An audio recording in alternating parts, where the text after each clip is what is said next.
Welcome to a special Talking Feds one-on-one. I'm thrilled to be with one of the deans of American letters, a man who has given us a series of deeply reported and masterfully written portraits of a wide range of aspects of American life, and in the process has emerged as the premier nonfiction writer of our day. Michael Lewis's most recent work is entitled Who is Government? It's a series of profiles of career federal employees, some of them doing very high-profile, life-saving work like Jared Krupman, an IRS cyber sleuth who helps rescue children and arrest predators. Others, steady but less glamorous, work-a-day government function. But the book explores what makes all of them tick and gives us a composite of the mindset and dedication of government workers that contrasts dramatically with the demonized portrait of a deep state that has inflamed the imagination of so many of Trump's supporters. And I have to mention, because of Talking Feds itself, that Michael is the creator and host of Apple's #1 rated podcast, Against the Rules, a look at what's happened to fairness in American life through the lens of people who depend on public trust. Michael Lewis, thanks so much for being on Talking Feds. Well, thanks for having me. I want to start with the book. Who is Government is a book about public service and public servants, not a subject that sounds riveting, but you seem in your career to have an uncanny ability to write about topics that are or become central to where we are in history and land when we need them most. So we're living through a time of rabid and perplexing demonization of public servants and federal government in particular. Was the book conceived in part as a purposeful counter narrative to the kind of, MAGA portrayal of the evil deep state? It was definitely conceived as an antidote to the lazy stereotype of the federal worker. The idea that the sort of 9 to 5ers kind of, and who don't, the waste, fraud, and abuse stereotype. And that it's just kind of what gets kicked around, and there was no counter narrative. But it kind of went deeper than that. If the material had not been great, just as standalone literary material, I never would have gotten interested. So I didn't get interested because it was an antidote. It was more, I crept into the subject sort of accidentally and found the material electrifying, and then thought, well, why not do it? Because it would be useful. And it goes back to actually Trump's first term. I mean, I'd never written about the government. My only interaction with the government was when I was a junior in college. I had the Lyndon Baines Johnson internship with a congresswoman named Lindy Boggs for 1 month.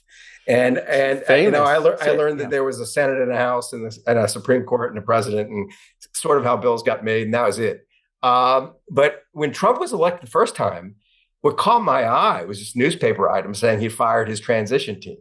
And I was like, and it was 550 people. And I was like, well, what's the transition team?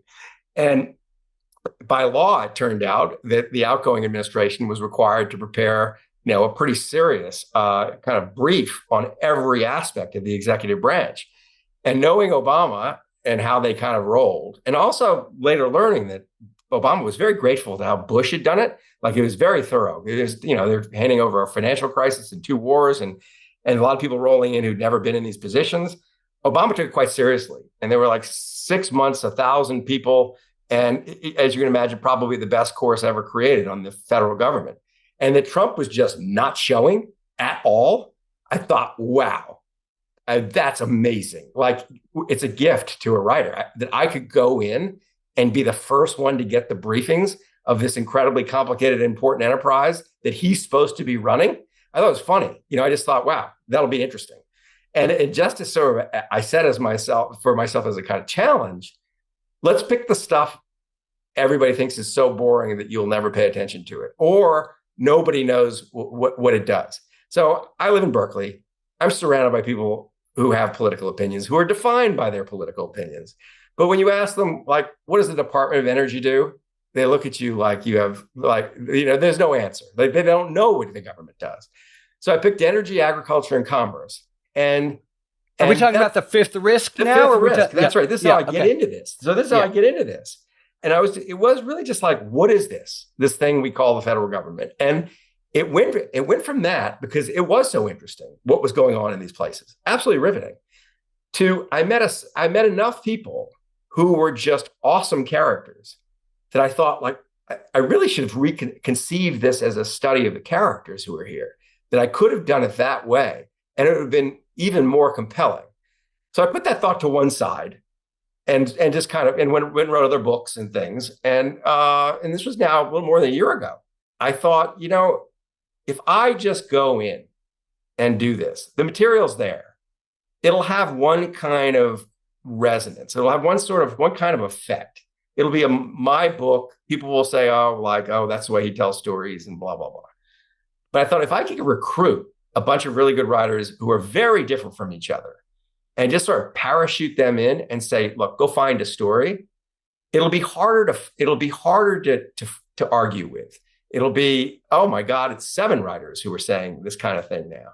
And so I recruited, Kamau Bell and Dave Eggers and Geraldine Brooks and John Lanchester and Sarah Val, and I'm forgetting, I say Casey Sepp. I mean, people who, my only sole criteria was, I knew they'd produce, because they produced a lot of stuff in their career. Something they had written had just made my socks go way up and down at some point. And in many cases, a lot of things they'd written.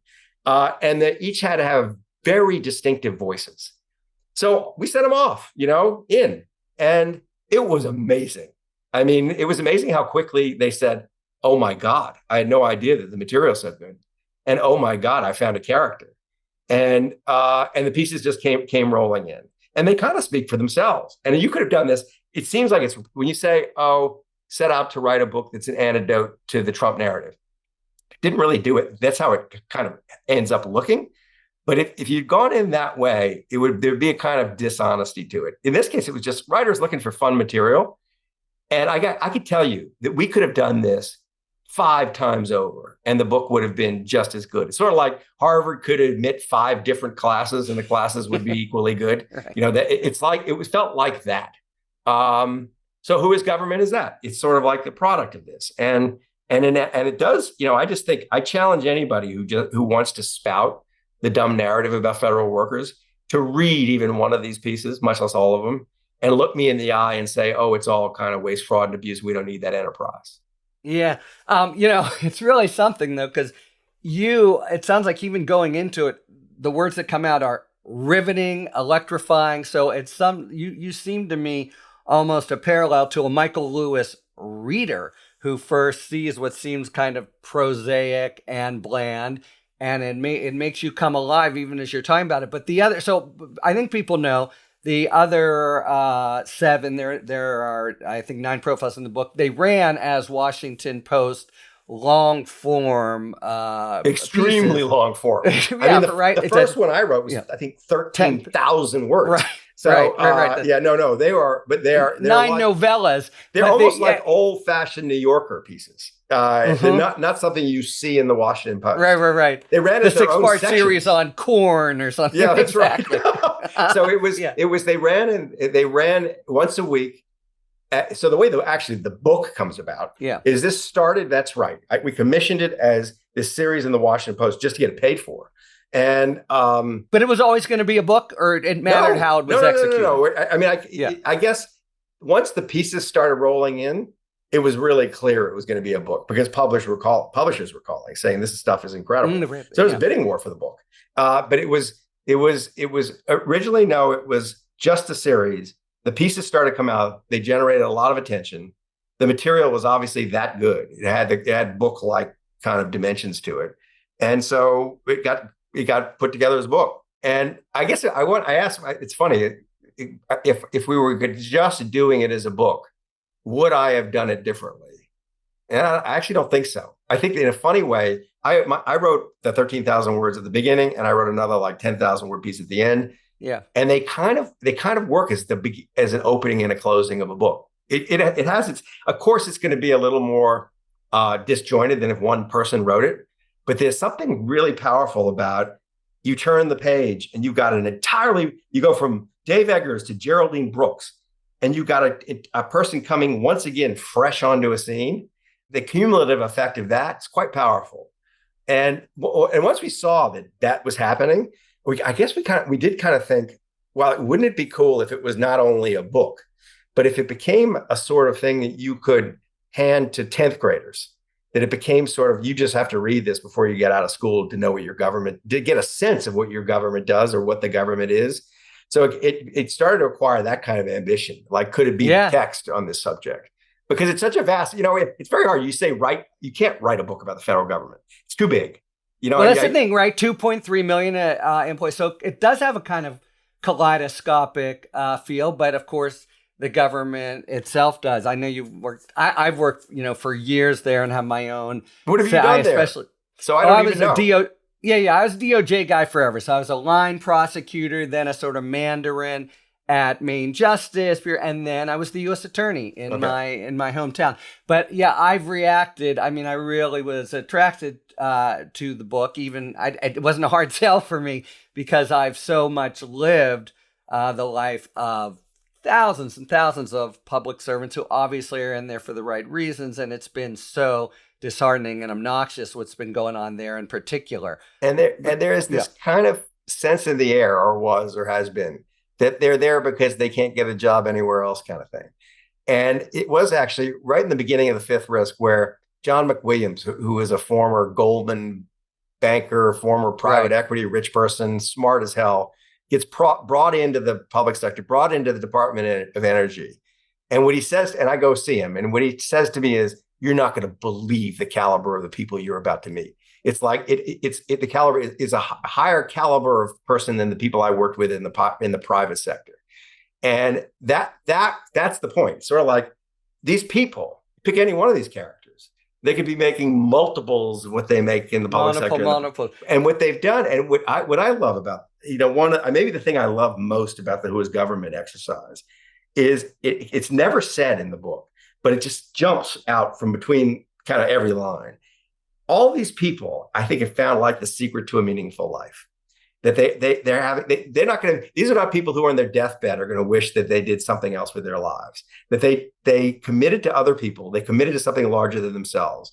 And because the government, so the things are so consequential, like individuals responsible for saving thousands of lives because of their work. So there is this.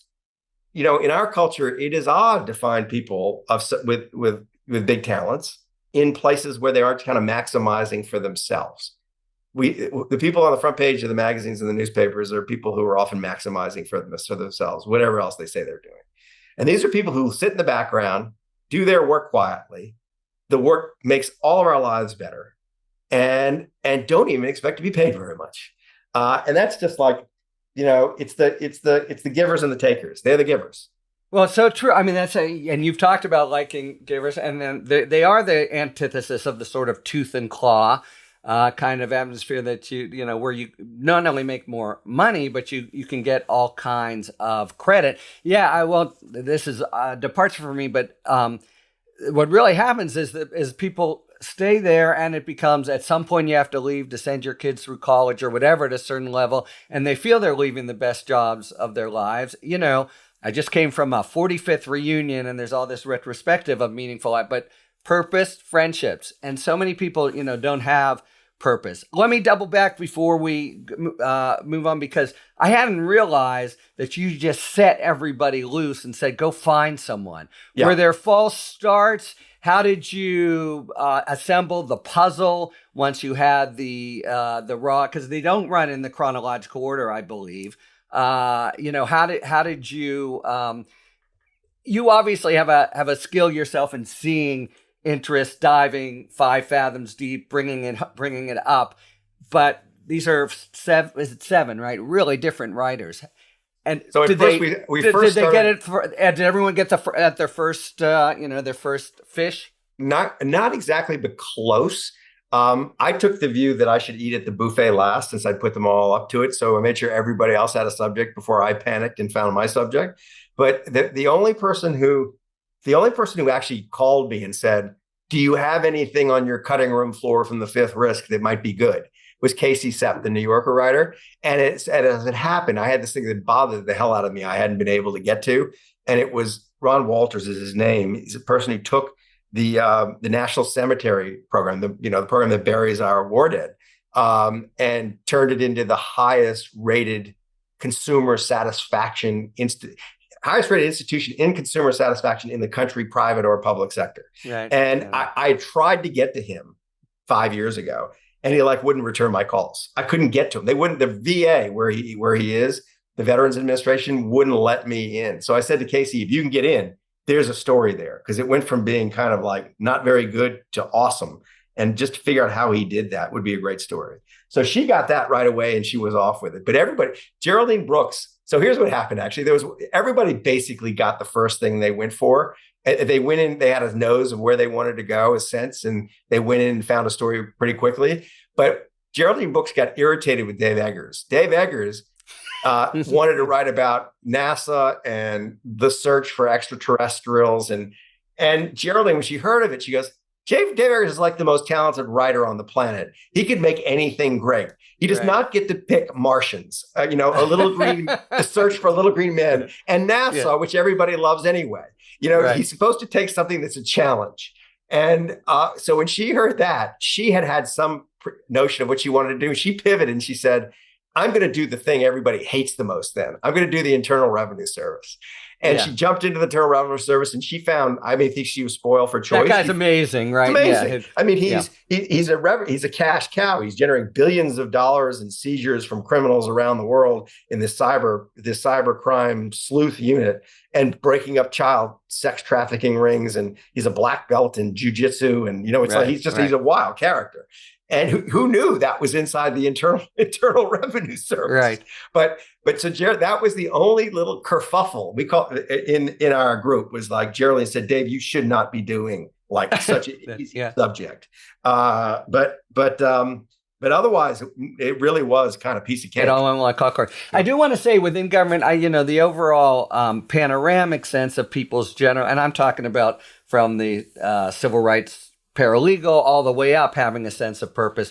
But another thing that is really important and is being completely excised from the government is these figures, these sort of institutional kind of not just senses of knowledge, but of judgment and prudence. And so this guy, the IRS guy, comes across as he's savvy. He understands what people think about the IRS. He's sensitive to the mindset, et cetera. He's the opposite of a sort of stiff bureaucrat. And besides that being, besides so much of the views of government being benighted, I feel in the DOJ a real loss of 30 just irreplaceable people who've been totally kicked in the ass. Man, I could talk about this forever. I want to, let me just ask you one question, because this might be kind of a perennial challenge in your writing. I would think you get really close to subjects and get them to trust you and open up. That's an old story in nonfiction. I'm thinking of maybe Janet Malcolm's book about Jeffrey McDonald. But, people in government, and all the more now, feel pretty misunderstood at the moment, and they are not used to talking and being public, and they're scared they're going to get in trouble. Although you've mentioned some of this just an aside, but that some people now don't want to do follow-up because they're literally afraid that if they say something, they'll be fired by the new regime. But even besides that, I wouldn't think it'd be so easy to get people to think he'll probably give me a fair shake and, okay, I'll talk, even though I'm kind of used to not talking. A lot of people in government do work they're not even supposed to talk about. What was, and I know you yourself only did 2 of them, Michael, but what was your experience of getting them to open up, how wary they were, how much kind of care and feeding it took for people to be comfortable? So there are 2 problems.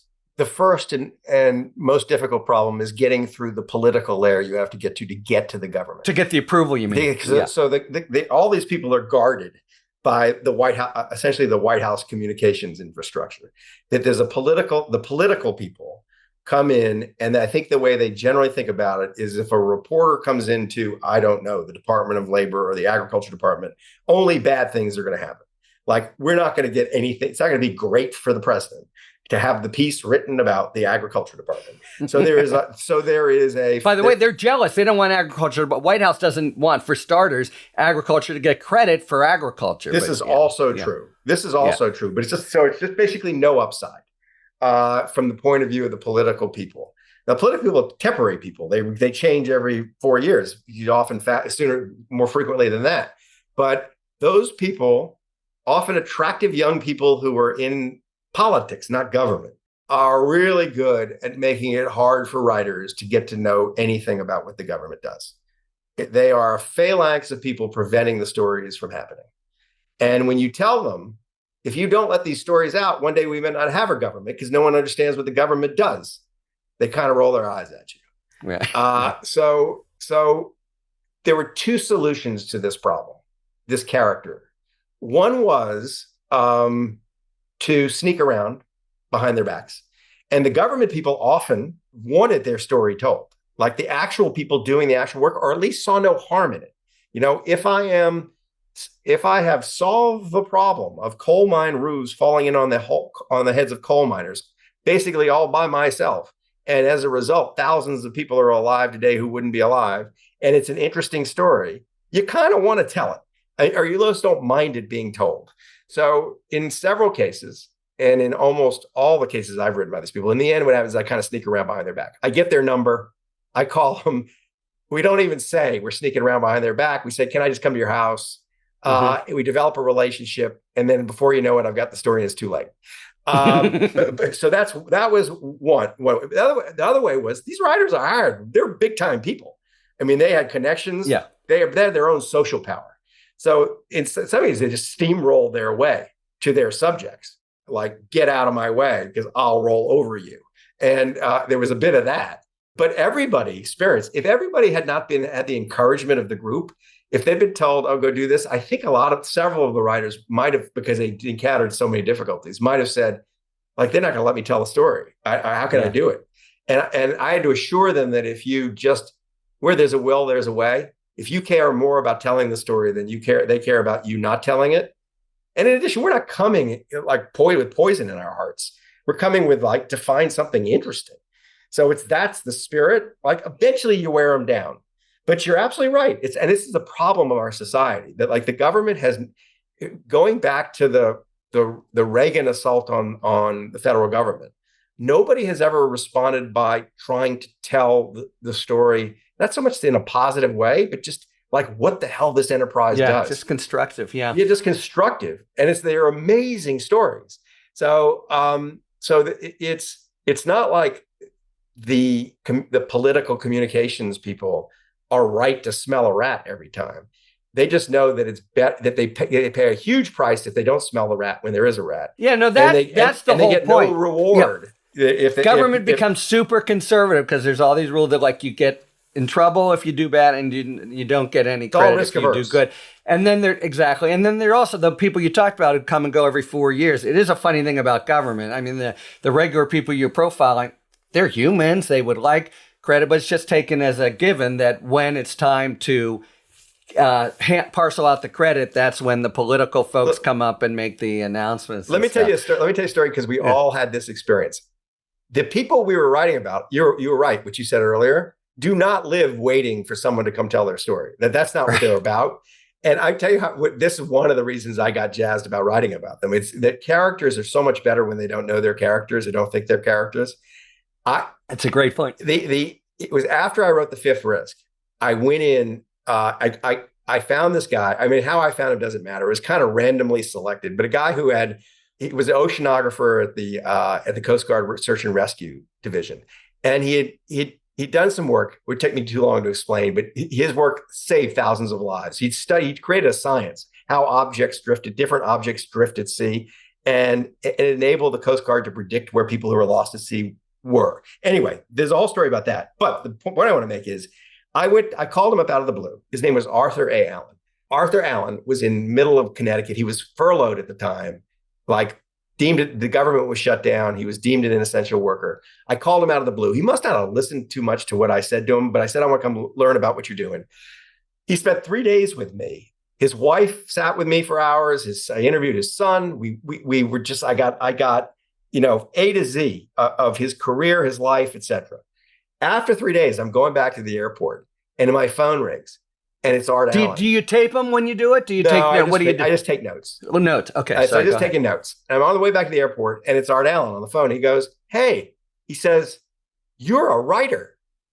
And I said, "Yeah, Art, I'm a writer." He said, "My son just said that you like wrote books that turn into movies." He says, "Man, you're going to write about this?" And I said, "Art, I just spent 3 days, asking you about what you did. Like, what do you think I was doing?" He goes, "It wasn't just the hors d'oeuvres, right?" He said, "I just thought you were really interested in how objects drift." That's so sweet, that right? That is, these experts live in their head. It does not strike them as strange to spend 3 days with a total stranger explaining the science of the drift of objects at sea, because that's who they are.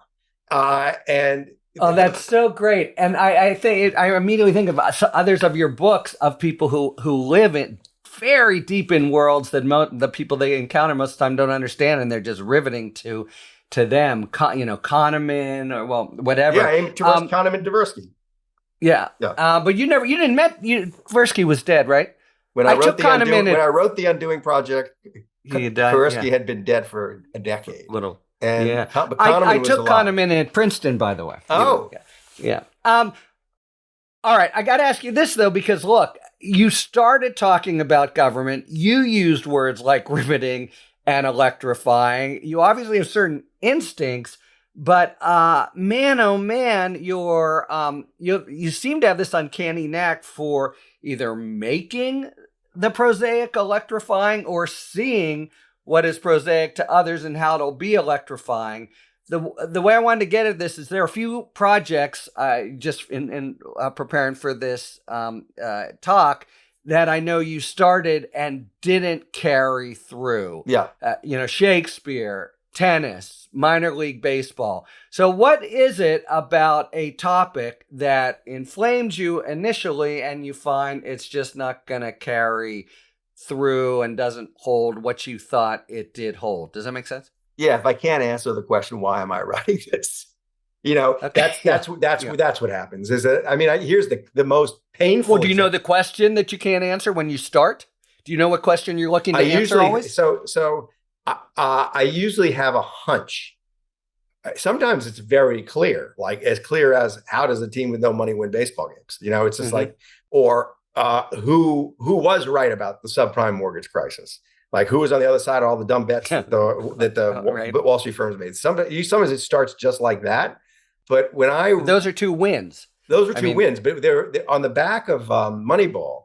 There's an email somewhere I sent to my editor at W.W. Norton, Star Lawrence, that says, written late one night, "I've just had an epiphany. I've been hanging out with the Oakland A's front office for the last few weeks, and I think I want to write not one book about baseball, but two books about baseball. The first one's going to be called Moneyball, and it's going to be structured around this season. But I'm only writing that so I can write the second book, which is the great book. It's going to be called Underdogs, and it's going to be about the kids they drafted using just algorithms rather than the statistical wisdom, the intuitive judgment of their scouts." The Paul D. Podesta story. Yeah, it's just like what happens to these people who were valued in an entirely different way. And I spent 2.5 years sometimes I was in uniform in minor league dugouts, following these kids around the minor leagues. And the thing that had energized me about the book was this introduction of science into sports. Moneyball was the launch. It was the first. We're going to whet your appetite for that. But it's going to be like, where is this going to go? How does it change? How much better can they get at valuing these people? What mistakes do people make? Every kid is a little science experiment. What do they learn from the experiment? And what happened after Moneyball is there was this explosion of kind of statistically savvy journalism, and the material just kind of got eaten. And there was no point in doing it anymore. So I have cases of notes, and it isn't that the anecdotal material isn't good. The minor league baseball generates story, but it was plenty colorful, wonderful to write about. It was just there's no point to it anymore. So when I feel that way, the world eclipsed you then, not your own ideas, but so that's what happened. A much more boring example, but I thought I was going to write a book about George Soros after the fall of the Berlin Wall. Mhm. a George Soros speculator who was, at that time thought to be the greatest trader in the history of Wall Street, Right, right, and right. was also a theoretician of democracy and freedom and free societies, open society, and was building open society institutes across the former Soviet Union. And I spent 2 weeks flying around the former Soviet Union with him, and I thought this book is a book. There's a book that's a masterpiece. And he was going to let me be a fly on his wall. And I did the stupid thing of writing up a magazine piece about the trip for the New Republic, and it pissed him off. And he said, Wow. I'm not going to, sorry, you're not in. And what the great shame about that is, what pissed him off was I didn't take his intellectual life as seriously as he did. I took Mm. him seriously, but a lot of the ideas I thought weren't the interesting thing about him. And he was vain about the ideas. But if I'd never done that, and I preserved how I thought about all this, so there's that same kind of like slight disdain about the intellectual work he did was still present. But I wrote it at book length. He would have loved the book. And there's a book that never got written, and it would have been a wonderful book. And just because I blew it, because I showed the wrong card early. So There's a magazine article there, the books you didn't write or whatever. No, Yeah. there are a handful of them, and it's. By the way, I used to be a baseball reporter. The minor leaguers and the way that 89,000 ways it goes awry. Oh my God! It's almost amazing. set up. It's And almost set up yeah. like the movie business, like they say that about the movie business. Right. It's structured to not make movies. Baseball seems like it's structured to not create Major League Baseball players. It's like, how many ways can we screw them up? What kind of obstacles can we put in their way to prevent them from getting there? Yeah. And then unless you get the second contract, oh God, Michael, I'd love to talk to you for hours. Talking Feds is supported by the Brennan Center for Justice. In this new political era, the Brennan Center will do what they do best: defend the Constitution and the rule of law. They're prepared to fight against presidential overreach and will continue advocating for reforms to resist weaponized government, stop billionaires from corrupting our elections, and ensure every eligible American has the freedom to vote. Stay informed by visiting BrennanCenter.org. I want to get a little bit to the modern day, but one more thing about the book. So it does feel to me, maybe this is wrong, but that you start out with a general interest in a sense that there's a lot to mine there, but you mainly, I think, is this fair, work your way around to a point of view and carry that through. Kind of. If what I'm saying is fair, my question is, it's again more about your processes. But once you get to that point of view, do you remain committed to it? Does it ever feel to you as if you could have written a totally different book with the same material, but part of writing is choosing, and that's kind of where it happened to end up? Yeah, no, I want to be as straight as I can about this, but yeah, I hold the point of view very loosely, because when I feel excited about a book, it often will lend itself, as I'm telling it, to more than one interpretation. And I think the most successful books I've written have different readers take different things away from it. And they'll be that you put 5 different readers in the room to talk about it, and they'll argue about what it is about, or what the point of the book is, or how they feel about the character. And that's so Sam Bankman-Fried. Yeah, I see that. That's it. And I mean, it's sort of like, I learned this with my first book by accident. I was just telling my story on Wall Street, and I held it all very loosely. And the range of responses was from, God, you've just written the best how-to book about how to get ahead on Wall Street, and you've made me want to go to Wall Street, from 20-year-old kid at Ohio State, to these people are evil and they all should be in jail.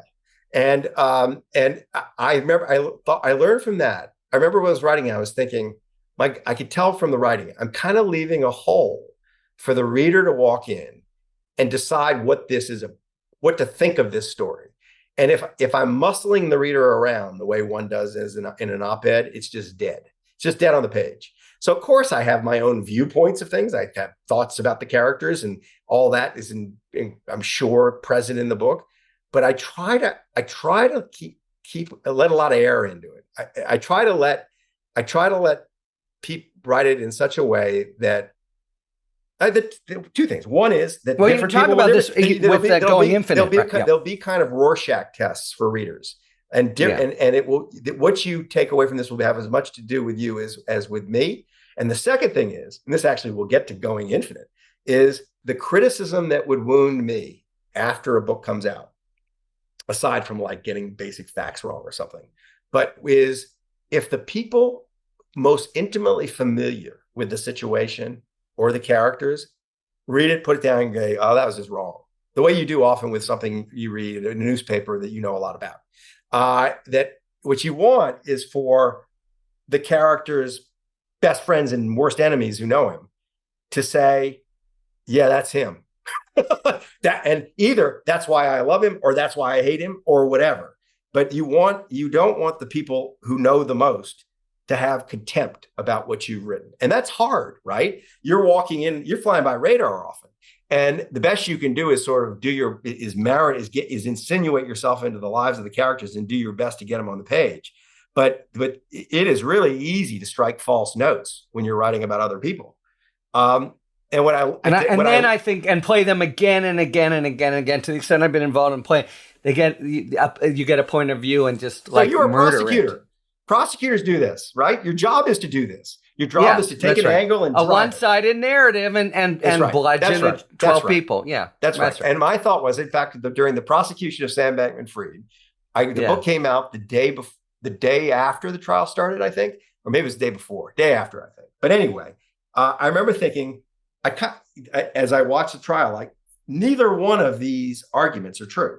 Like the defense has a job, the prosecution has a job. None of those people, they're all smart people. None of them would say what they're saying is exactly the whole truth. Their job is to persuade. And my job is something different. It's to come in and sort of encompass the whole thing. And some of the stuff that I'm writing is going to be inconvenient for the prosecution, and some of it's going to be inconvenient for the defense, and vice versa. So it's just a different job. It is not to prosecute an argument. And even Moneyball, which doesn't leave much room for interpretation, there's a messy bit, and people don't pay much attention to it, but sometimes they do. There's a moment when they are in the beginning of what looks going to be as a disastrous season, because it starts badly, when despite what the numbers say, Billy Beane, who says he does everything by the numbers, he's ceded his judgment to Paul Dieppe, to the machine, blows up the team and trades Jeremy Johnby because thinks he smells a clubhouse cancer and all that stuff. And it's completely intuitive and it works. And so there's still, even there, it's sort of like, well, did they win because of pure data analysis, or did they win because Billy Beane actually has a nose?